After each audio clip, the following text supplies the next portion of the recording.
Gadanan sarong 2 anyos na aking lalaki kan barangay Mansalaya del Gallego, Camarines Sur, kan aksidenteng maalon ang napurot na pisog nin rambutan pasado alas 11 kasudma. Sigun kay Dr. Onofre Palpalatok, nasa 2 pulgada ang naalon na pisog kan sa iyang pasyente na nakabara sa alunan kaini.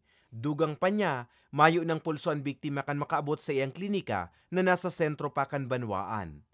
Nakuha ko pa siya nung nandito na kasi wala na talaga din. Di mo na rin siya talaga marirevive kasi asin wala na. So, dinukot ko na lang sa nandun pa, asin nandun pa sa doon sa may throat niya. Mayo man subuot na ideya ang magurang kan biktima na may naalon inipisog nin rambutan. Hasa sa naalarma na daakan day na naguuntokan aki sa paghibi.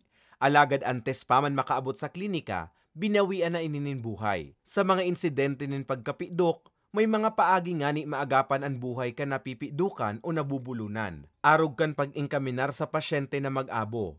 Pagtaodig dinin back blows o makusog na pagpakol sa tahaw na porsyon kan likod kan pasyente nin 5 beses. Sigun sa doktor, importante man na pigtutukdo ang mga siring na first aid sa mga buro barangay. Napag-araman kaya nagikan pa sa fuerang barangay ang biktima, rason no tahaloy ining naagapan.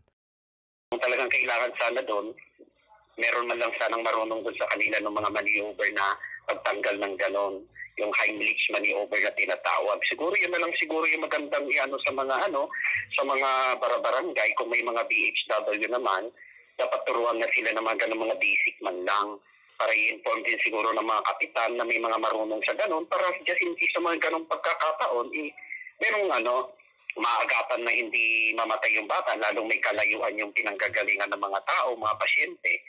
Sa ngunyan, nakapatente ng bangkay kan aki sa indang residensya. Para sa mga baretang tatak Bicol, Carmelo Balya.